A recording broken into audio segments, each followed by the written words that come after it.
Gilbo here with Chris Etherington, taking a look at some DraftKings picks for the FedEx St. Jude Classic. You got first tournament here before the U.S. Open. You and I were just talking. These weeks are always kind of, it's like the week before Christmas almost, or something like that. You just kind of feel, let's get to the major already. Yeah, this is going to be basically one of those weeks where maybe just cut back on your bankroll. Don't play as much as you like to.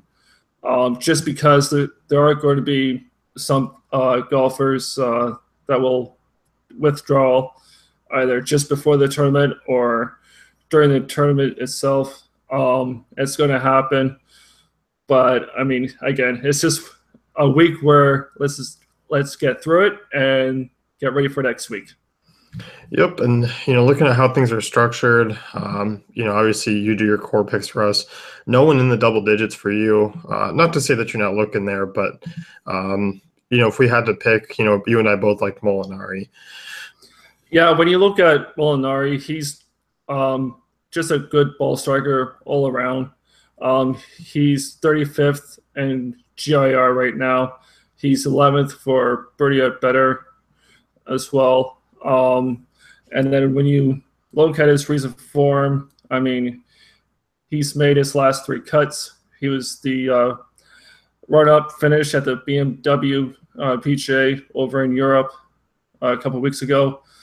So with that in mind, and with a 34th place finish last year, I think he's going to be a good option for tournaments. I think a lot of people are going to basically pick Phil and possibly Koepka for their lineups and go on from there. What do you think about Fowler? I mean, obviously the most expensive, coming off a solid outing. With the way things are constructed, I don't know if I can quite fit him in and find a lineup I'm just really, really liking. Yeah, I mean, Fowler's not a bad play for this week, but with his performance last week, I think a lot of people will go towards him just because it is easy to fit him into your lineups. When you look at his course history, I mean, he only played her once in the last 6 years, and he finished 13th. So people will look at that. They will see his play from last week, and I think him, Koepka, and like I said, Phil will be the top 3 guys up here for the week. And moving down, looking at Horschel as your guy, 9,500, and a pretty solid course history here. Yeah, when you look at Horschel's history, he didn't play here last year, but the 3 years prior last year, he finished inside the top 10 in all 3 starts. So at 9,500, that's exactly what you want golfer. You just want him to make the cut, maybe be on top of the leaderboard at least once, if not all 4 days, but at least for him to contend. When you look at his recent performance, I mean, he's made his 2 cuts out of his last 4 starts. He did win the Byron Nelson a couple weeks ago, and that has seemed to make him at ease a little bit. So there's not too much pressure on him for the rest of the year. So with that in mind, and with good ball striking, I think he's going to be a nice cash option for this week. Moving down the list, I mean, Daniel Berger is there, Ryan Palmer, Kevin Chappell. I kind of expect some of those guys to gain some interest in that 9K range. I don't know if I really have a preferred play because, I mean, we kind of get to some guys in the 8K range I'd much rather take. Yeah, same here. I think for the most part, a lot of people are going to pick Berger because he won here last year, and he is the defending champion. For his recent performance, he has made his last 2 starts. But for his stats, I mean, his best one is his basically his birdie or better percentage. He's ranked 22nd outside of that, I mean, he's basically average for the other stats that I'm looking at for this week. Other than him, I'm really not looking at anyone else in the 9K range, just looking a lot of these guys in the $8,000 range. Yeah, Scott Pierce, who's the next guy, 8,500. Hasn't been bad this season. I don't mind him in that range. He's around a couple other names, but you also have Kyle Stanley. I mean, I think Stanley's the guy that I'm looking at a little bit more over Piercy. Yeah, I think Piercy is more of a tournament option. Not too many people will know him. Like, he is a little bit popular, but not as popular as Stanley. I think Stanley would be a fine cash play and tournament play for that matter. But if you look at both of them, I mean, they both have one of the best stats that I'm looking for. For Stanley, he is second in GIR, third in proximity. For Piercy, he's eighth in birdie or better, 11th in proximity. So those two at 85 and 8,400, they have one of the better ball striking stats that I like to look at every week. And then for the recent play, Stanley has made his two out of the three cuts. Both of those that he's made, he finished inside the top 10. So with that and with Piercy, almost the same idea. He's made his two out of his last four cuts, and those two he finished inside the top 20. So at the mid 8,000 mark, I think having Piercy and Stanley right there with Horschel, that's a really nice start for basically for both cash and for GPPs for this week. Yeah, you got Stuart Stink here at 8K, who I know you like. Top 25 in each of his last two.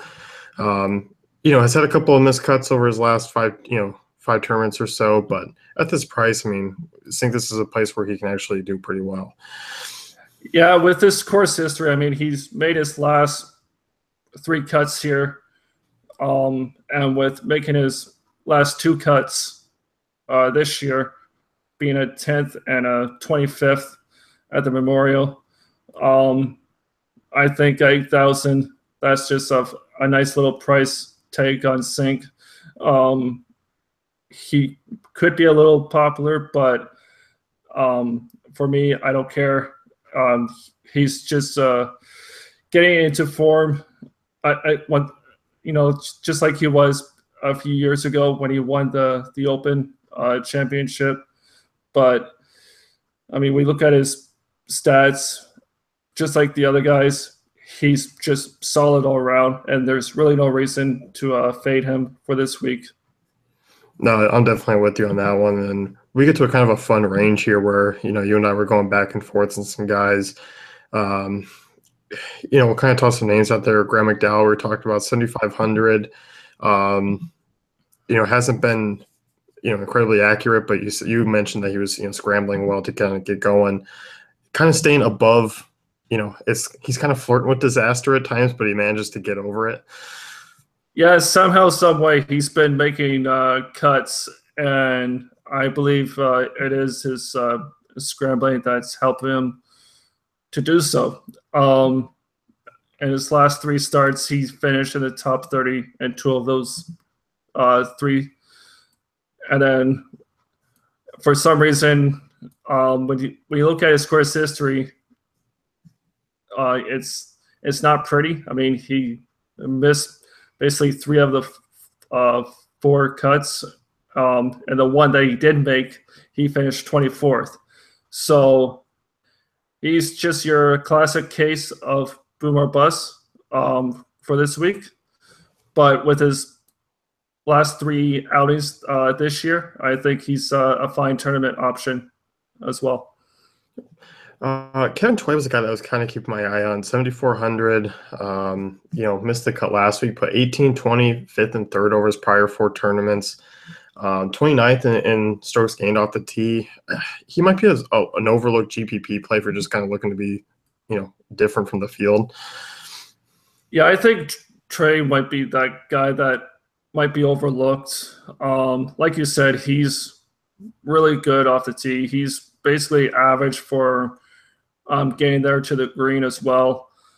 Um, when you when you look at, I mean, his course history, people are going to see the miscut he had in 2014. So another reason for people to avoid him. And another reason I think a lot of people will go to McGirt and possibly Harold Farner, maybe Zach Blair above him. So I think Trey might be a nice pivot option for this range. And you kind of got to see some other options down here. I mean, you mentioned Garrigus is probably going to be a little bit popular. Danny Lee as well, 7,200. I mean, how are those guys ranking for you this week?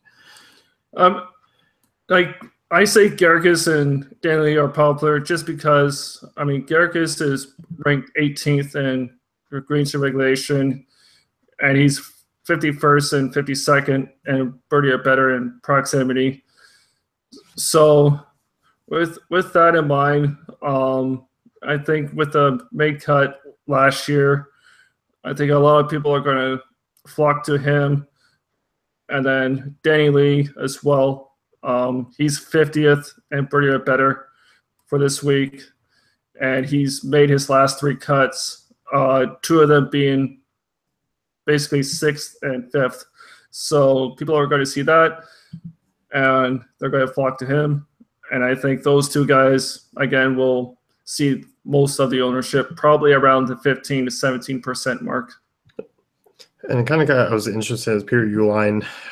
This guy, he's played mostly on the Euro Tour this year, but has a couple of PGA starts.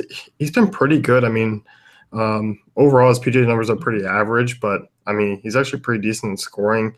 I think if I'm looking to pivot, he might be the one guy I take a GPP shot on. Yeah, I do like him for tournaments. The fact that he decided to go back to the States last week to play the Memorial, and he made the cut. He finished 25th last week, so that was a good sign, especially after playing at the BMW the week before.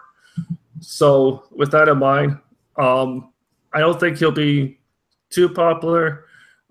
Maybe more of basically the guys that like to play PGA DFS a lot will know him, especially for the European side. But other than those type of people, he's not going to be talked up a lot this week. I think he'll be a fine tournament option. I know you were looking at a couple of guys under the 7K mark. JT Poston, was picking up. JB Holmes is another one. Just everyone kind of squashed in that range as far as like the 3 guys that you possibly look at for under 7K.